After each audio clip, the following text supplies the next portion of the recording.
제1장 사람에 대한 하나님의 증거. 하나님은 우리를 아십니다. 하나님은 우리가 지금 어떤 사람인지를 아십니다.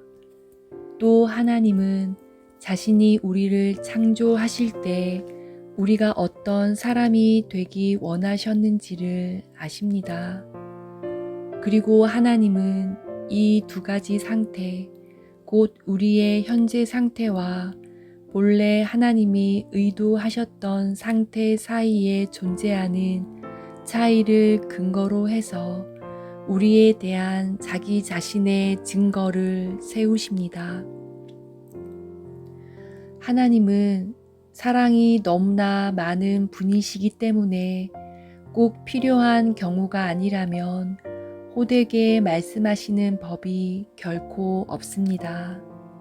하나님은 너무나 진실하신 분이시기 때문에 거짓을 말씀하시는 법이 절대로 없습니다. 또한 하나님은 우리에 대해서 부정확하게 말씀하시고자 하는 동기를 조금이라도 품으실 수 없습니다. 왜냐하면 하나님은 자신이 손으로 지으신 것들 안에 존재하는 선에 대하여 말씀하시기를 몹시 즐거워하시기 때문입니다. 하나님은 자신이 손으로 지으신 것들 안에 존재하는 악에 대하여 말씀하시는 것을 기뻐하시지 않습니다. 태초에 천지를 창조하신 후에 하나님은 보시기에 좋았더라, 보시기에 심히 좋았더라 라고 선포하셨습니다. 만일 지금 하나님이 그렇게 말씀하시지 않는다면 그 이유는 그렇게 말씀하고 싶은 마음이 하나님께 없기 때문이 아니라 도저히 그렇게 말씀하실 수 없는 이 세상의 형편 때문입니다. 땅에서 모든 혈육 있는 자의 행위가 회개함이었더라 라는 말씀처럼 이 세상이 악으로 가득 차 있기 때문입니다. 사람에 대한 하나님의 증거는 이것이니 곧 사람은 죄인이라는 것입니다. 하나님은 사람에 대하여 유리한 증언이 아니라 불리한 증언을 하십니다. 하나님은 의인은 없나니 하나도 없으며 라고 증거하시며 선을 행하는 자는 없나니 하나도 없도다 라고 증거하십니다. 하나님은 깨닫는 자도 없고 하나님을 찾는 자도 없고 라고 증거하시며 하나님을 사랑하는 사람은 더더욱 없다고 증거하십니다. 하나님은 사람에 대해 친절하게 그러나 엄격하게 말씀하십니다. 마치 길 잃은 어린아이를 불쌍히 여기는 사람처럼 친절하게 말씀하시면서도 다른 한편으로는 죄와 조금도 타협하지 않으며 형벌 받을 자는 결단코 면죄하지 않는 사람처럼 엄격하게 말씀하십니다. 하나님은 사람이 파멸에 떨어진 존재요, 탈선한 존재요, 반역자요, 뿐만 아니라 하나님의 미워하시는 자라고 선언하십니다. 하나님은 사람이 때때로 죄인이라고 선언하시지 않고 사람이 항상 죄인이라고 선언하십니다. 하나님은 사람이 부분적으로 죄인이며 선한 것을 많이 가지고 있다고 선언하시지 않고 사람이 전적으로 죄인이며 그것을 보상할 만한 선함이 전무하다고 선언하십니다. 하나님은 사람의 행실이 악할 뿐만 아니라 그 마음까지도 악하다고 선언하십니다. 하나님은 사람이 허물과 죄로 죽어 있다고 선언하십니다. 하나님은 사람이 악을 행하는 자요, 그런 까닭에 저주 아래 놓여져 있다고 선언하십니다. 하나님은 사람이 하나님의 원수요, 그런 까닭에 하나님의 진노 아래 있다고 선언하십니다. 하나님은 사람이 의로운 율법을 파기한 자요, 그런 까닭에 율법의 저주 아래 있다고 선언하십니다. 그렇습니다. 사람은 타락했습니다. 이 사람만 또는 저 사람만 타락한 것이 아니라 모든 인류가 타락했습니다. 아담 안에서 모든 사람이 범죄했고 아담 안에서 모든 사람이 죽었습니다. 이것을 나무에 비유해서 말하자면 나무의 몇몇 잎사귀가 시들어지거나 떨어진 것이 아니라 나무 전체가 완전히 썩은 것입니다. 성경에서 육체 또는 옛사람이라고 할 때 그것은 사람의 혈통을 따라 인류의 한 일원으로 그리고 아담의 타락한 몸에 속한 한 사람으로서 이 세상에 태어나는 각 사람을 의미합니다. 그런데 육체와 옛사람은 부패해 있습니다. 사람은 단지 죄를 생산할 뿐만 아니라 자신이 제2자아로서 죄를 늘 가지고 다니며 가슴에 품고 다닙니다. 좀 더 정확하게 말하자면 사람은 죄의 몸 또는 죄의 덩어리요 사망의 몸입니다. 그리고 사람은 하나님의 율법에 굴복하는 대신에 죄의 법에 굴복합니다. 가장 완전한 율법 아래에서 그리고 가장 좋은 환경 속에서 교육을 받고 자라난 유대인들은 인류 중에서 가장 훌륭한 표본이었습니다. 유대인들은 교양이 있고 우아하며 양질의 교육을 받은 인류 중에서도 가장 훌륭한 표본이요, 첫 아담의 후손들 중에서 최선의 표본이었습니다. 그러나 이와 같은 유대인들에 대한 하나님의 증거는 그들이 죄 아래 있다는 것입니다. 그들이 길을 잃고 방황하고 있다는 것입니다. 그들이 하나님의 영광에 이르지 못하고 있다는 것입니다. 마치 나무 조각 위에 칠해진 페인트와 그 나무 조각 자체는 전혀 별개의 것이듯 단단한 바위 위에 낀 푸른 이끼와 그 바위 자체는 전혀 별개의 것이듯 어떤 사람의 외적인 삶과 그 사람 자신은 전혀 별개의 것입니다. 그 사람의 외적인 삶이 곧 그 사람은 아닌 것입니다. 어떤 사람의 초상화가 곧 그 사람은 아닌 것입니다. 초상화는 단지 여러 가지 색깔을 기술적으로 잘 조합시켜서 마치 그 사람처럼 보이도록 만들어 놓은 것에 불과할 뿐입니다. 온 마음으로 하나님을 사랑하는 사람은 올바른 상태에 있습니다. 반면에 그렇게 하나님을 사랑하지 않는 사람은 그릇된 상태에 있습니다. 바로 이런 사람이 죄인입니다. 왜냐하면 이런 사람의 마음은 하나님 앞에서 옳지 못하기 때문입니다. 이런 사람도 자신의 삶이 선하다고 생각할 수 있습니다. 또한 다른 사람들도 그 사람에 대해서 동일한 견해를 취할 수 있습니다. 그러나 하나님은 그 사람을 죄인이라고 단정하시며 영원한 사망과 지옥에 떨어져야 마땅하다고 판단하십니다. 외적인 선으로는 내적인 악을 보상할 수 없습니다. 사람이 자신의 이웃에게 선을 행했다 할지라도 그것 때문에 하나님께 대하여 품었던 악한 생각을 면죄받을 수는 없습니다.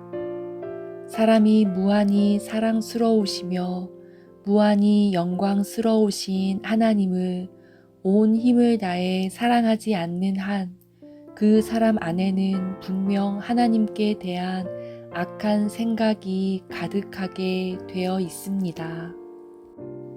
사람에 대한 하나님의 증거는 사람이 온 마음으로 하나님을 사랑하지 않는다는 것입니다. 아니, 좀 더 정확하게 말하자면 사람이 하나님을 전혀 사랑하지 않는다는 것입니다. 우리의 이웃을 사랑하지 않는 것도 죄입니다. 우리를 낳아주고 길러준 부모를 사랑하지 않는 것은 더 큰 죄입니다. 그러나 우리의 영적 부모인 하나님을 사랑하지 않는 것은 그보다 훨씬 더 큰 죄입니다. 사람이 하나님의 이런 증거 앞에서 자기 자신을 변호하거나 자신은 무죄라고 항변하는 것은 시도할 필요조차 없는 일입니다.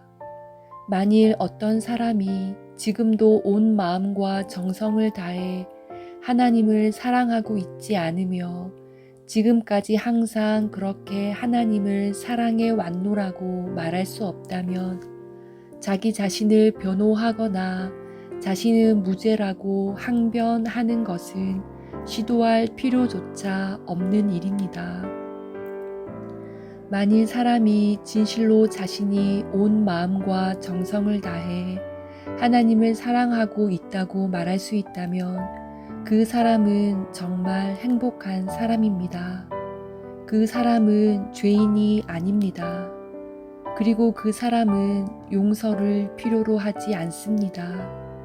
반면에 만일 사람이 그렇게 말할 수 없다면 그 사람은 입이 100개 있어도 할 말이 없을 것입니다. 그 사람은 하나님 앞에서 죄인입니다. 외적으로 선한 삶을 살기 때문에 지금 당장은 자신의 상태에 대해서 자기 스스로나 다른 사람들로부터 얼마든지 아주 좋게 생각될 수도 있습니다. 그러나 그 사람이 이 세상을 떠나는 순간 그 사람에게 절대적으로 불리한 정반대의 판결이 선언될 것입니다. 지금은 사람들의 판단이 지배하는 사람의 날입니다. 그러나 하나님의 날이 곧 도래할 것입니다.